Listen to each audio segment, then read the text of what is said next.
আমার কিন্তু ভীষণ ভালো লাগে। আম এরকম করে কেটে দেখতেও আমার দারুণ লাগে। দেখো কি সুন্দর দেখতে লাগছে আমটা, আমার তো ভীষণ ভালো লাগে এরকম করে আম কাটতে।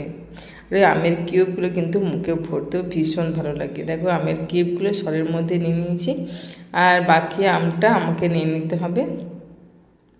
ওই বীজটা থেকে যেই শাঁসটা সেটা নিয়ে নেবো, আর একটা আম কেটে সেই আমটার সমস্ত শাঁসটা আমি নিয়ে নেব মিক্সিং ব্লেন্ডারের মধ্যে।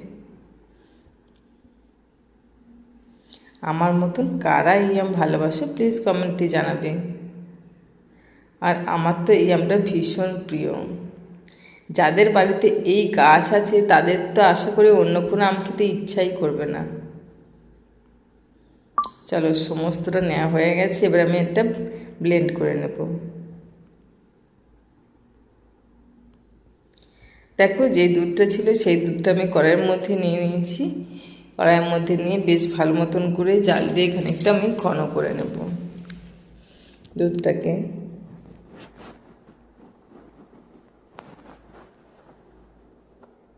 কিছুটা ঘন হয়ে গেছে, এবারে আমি ওর মধ্যে পরিমাণ মতন চিনি দেবো।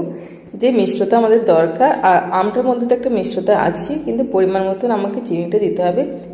5 থেকে 6 চামচের মতন চিনি দিতে হবে। দিয়ে দিলাম। আর দুধের মধ্যে আমি 1 চামচ কাস্টার্ড গুলে রেখে দিয়েছিলাম ঠান্ডা দুধের মধ্যে, দিয়ে সেটা আমি ভালো মতন করে মিশিয়ে দিলাম। দিয়ে গ্যাসের ফ্লেম লো রেখে ভালো মতন করে নাড়াচাড়া করলে দেখবে একদম সুন্দর থকথকে একটা জিনিস তৈরি হয়ে গেছে। দেখো ওটা ততক্ষণ ঠান্ডা হোক, আমি এদিকে কী করেছি, আম আর যে দুধের সরটা সেটা একটু ভালো মতন করে মিশিয়ে রেখে দিলাম। চলো এই কাস্টার্ডটা মাঝে মাঝে নাড়াচাড়া করে একটু ঠান্ডা করে নিতে হবে, কিন্তু এটা ঠান্ডা হতে বেশ খানিকক্ষণ সময় লাগবে। অনেকটা ঠান্ডা হয়ে গেছে, এবার আমি একটা পাত্র নিয়েছি, পাত্রের মধ্যে আমি কাস্টার্ডটা আস্তে আস্তে ঢেলে দেবো। এটা যতক্ষণ ঠান্ডা হোক তার জন্য আমাদের কিন্তু অপেক্ষা করতে হবে। আর এদিকে আমটা আমি পেস্ট করে নিয়েছি খুব ভালো মতনভাবে। দেখো আমের কালারটা কিন্তু ভীষণ সুন্দর।